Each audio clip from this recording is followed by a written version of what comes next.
Welcome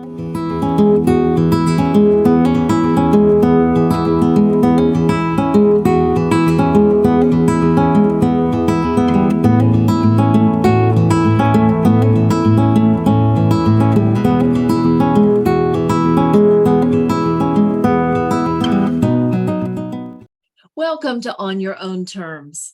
I'm Patty Talbot, and this is the place where we learn together what it takes to change the world on our own terms and in our own special ways.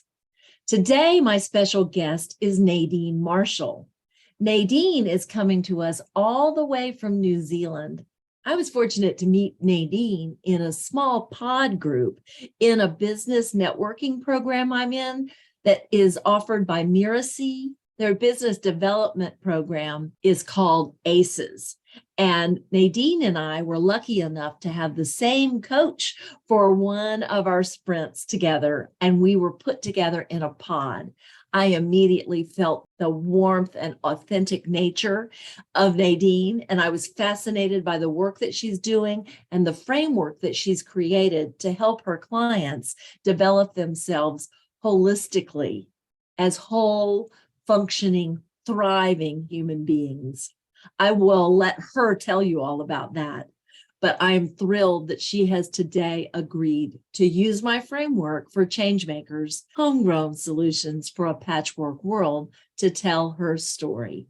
This is Nadine Marshall.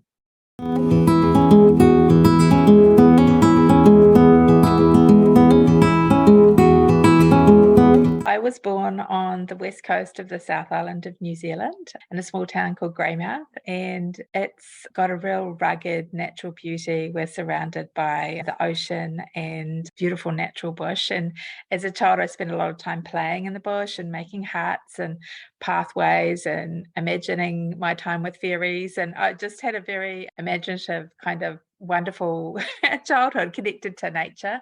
And I had a lot of freedom in my play and exploration with my brothers and friends that lived on our street and that kind of thing. It was quite a free time. And I come from a sort of family of coal miners and that type of working class people. My grandfather and father were all connected to the mines, and was a very important local feature of our town economically. And so and there's a lot of sort of resilience and it can be a harsh kind of environment as well as being really beautiful. So there's a real resilience and resourcefulness of West Coast people, but also a real deep friendliness and welcoming nature to them when people visit. Now it's very much known for its tourist approach, but people always feel welcome and you feel like you can come home.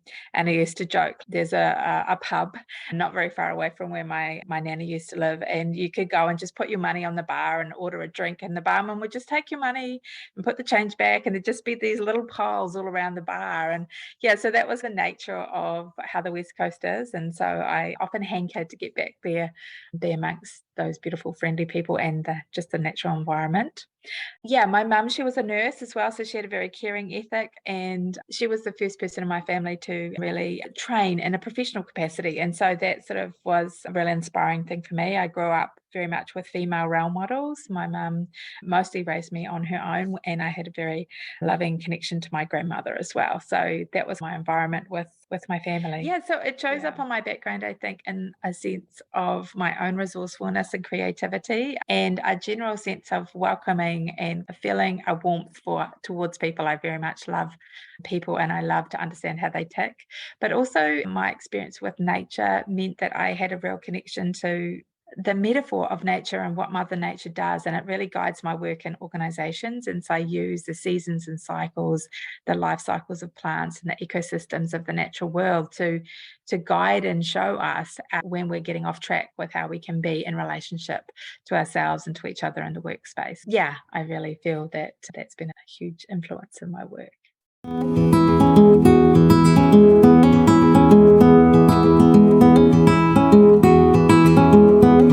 I've been on this mission actually really since I was a teenager, really exploring who I am, what I'm here for, what's my purpose, what's my role, why am I on the planet right now? And I have done a lot of spiritual exploration, and I do have a formal spiritual path and meditation practice. And I've connected that with my work in business and helping organizations to unleash the potential inside the individuals that they have, and to create spaces that allow us to be elevating the human condition and making the world a better place. That's something that really inspires and motivates me. And I love working with organizations who are mission driven and want to be doing legacy work. And also understanding how to untap the individuals in there who have their own legacy work that they want to offer to the world, and their own gifts and geniuses, and creating organic spaces and workplaces that allow us to be our truth in our own way. And for some, that isn't actually being inside of organization. It might be taking the entrepreneurial path or doing something that's more of service. So I love helping people tap into that.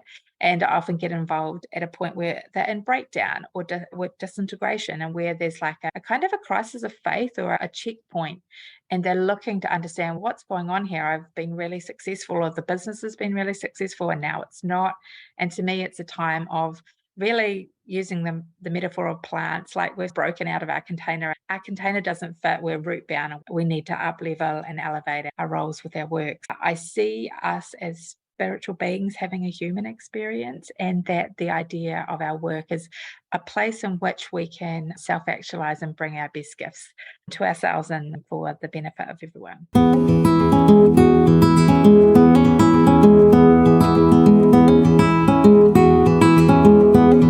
I love your metaphor of the patchwork, and I'm a great lover of metaphor and making understanding of things. And yeah, I've had an interesting experience. I moved around a little bit as a child, especially in the formative years of my kind of adolescence, 11, 12, 13, and started to learn how to be with other people and learn from scratch, like being an experience in relationship with people.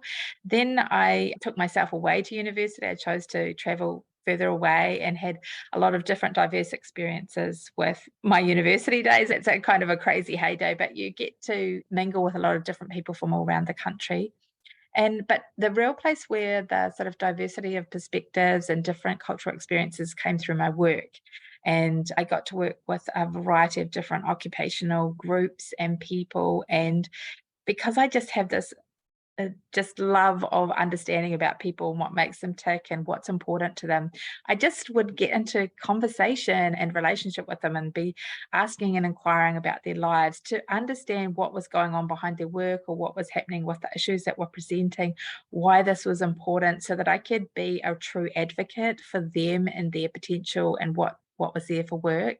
I've had the pleasure of representing in the Māori space with our people, and even arranging groups where they're speaking in their first language, if they have first language for Māori or Pacifica, and those kinds of things. And that was a real privilege, because I felt a real deep humility and understanding for particularly for people who have more than one language, that when you're the white language and the predominant culture, that you have the world is geared for you. But also people would say, oh, they don't speak very good English. And I'm thinking, they already have a natural language, they have native language, and they're really proficient, and wow, aren't they amazing at bringing their perspectives to us? And it was just that appreciation of all the different things that people can bring in that way that really helped me see that diversity of perspective in particular, and what kind of cultural background you come from, or what kind of economic background or family background you come from. Are you rural, or have you grown up in the city, and those kinds of things. And I grew up on the coast, which is coal mining, working class, but then we moved and I had time in a farming community, and we lived on farms, and I've also lived in cities. So I have a sort of different perspective, and I feel a real connection with people at a deep level. And I think I understand that our diversity creates the ability for us to hold space for everyone, and for everyone to feel that there's a place for them, and that each of us have our unique gifts and strengths that we can offer. But also at the end of the day, we are connected through our spirit, through our connection of who we are at a real deep essence. And it doesn't matter what we look like or where we've come from, we can feel that. And I love that whenever I come into contact with someone, I feel them. And it just reminds me of the oneness that we share together. Yeah.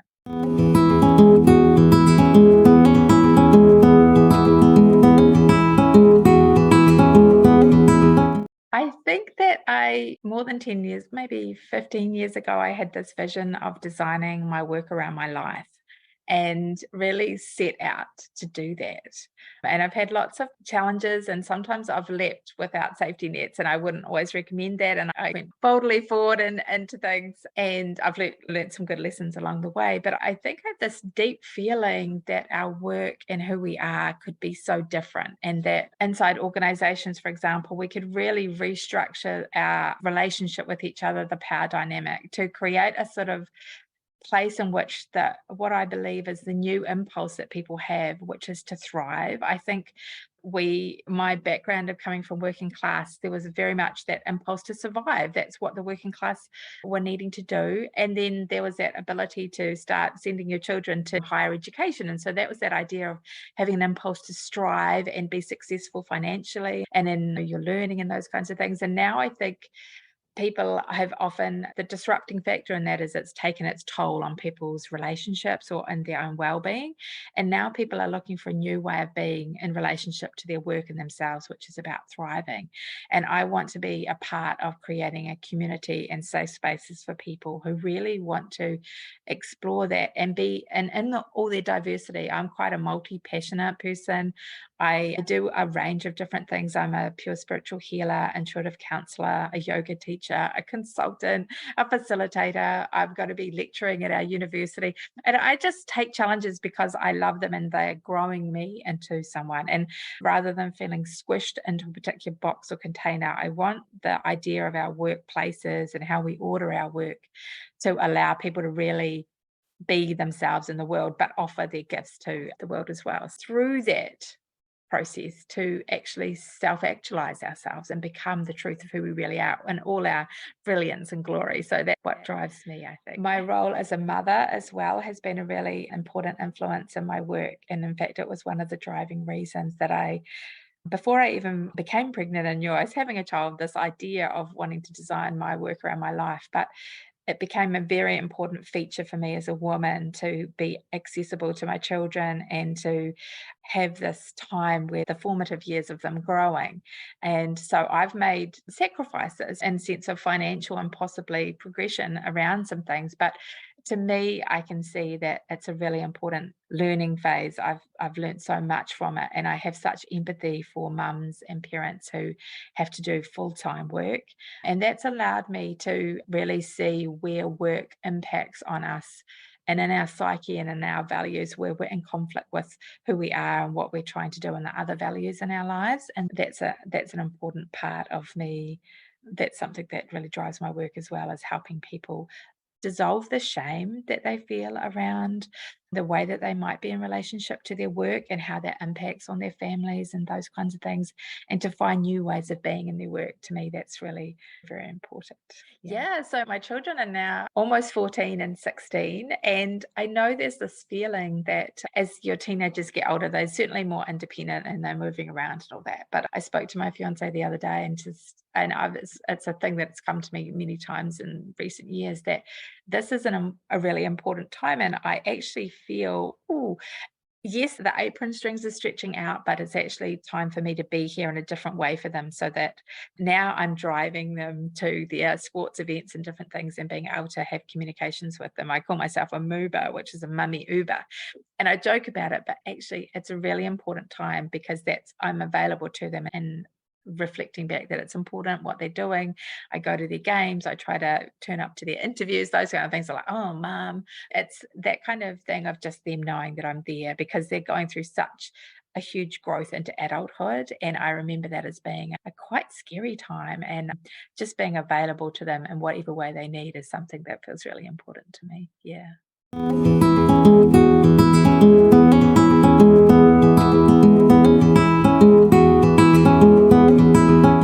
I'm in the process of really evolving my business into a new level, and I feel really called to launch my business in a new way, and I call Poetic Enterprise. And I really want people to connect to the idea of metaphor and being able to be free of some of the construct of the way that we work, whether we work as entrepreneurs or inside organizations. And my forming of this is just in the early stages and developing it, but I currently coach individuals around their work and how they are in relationship to their work and inside their families as well. So if people feel they'd like to explore any of these kinds of issues, I particularly feel drawn to helping people who are multi-passionate and feel unsure about how to put all of the different facets of themselves into a way that is their own path and the way that they want to work. And that's something that I love exploring and helping people soundboard and hold space for them, because sometimes it cannot feel safe to own up to the things that you really want to be and do, because you think that you need to limit or edit yourself. And so I'd love to be able to be that space where people can explore it in a way that feels is useful but also safe, and you can find out more about who you are and grow in that way. And people can connect with me on my email or through my LinkedIn page. And as I evolve, I'll be putting my website up and running some future group coaching that I really hope to be doing to, amplify the work that people are already doing and help them to bring more of themselves and catalyze this next stage of their growth as well to thrive in their work. People can find me on my LinkedIn, which is Nadine Marshall Leadership Coach. And my email address is nadineLmarshall@gmail.com. And I'd be very happy to connect up with you just to have an exploratory conversation, or if anything resonates with you or you want to share anything with me, I'd just love to receive that. So I'm always growing and learning from others. So one of the things that's really close and important to my heart is my spiritual path and my pure meditation.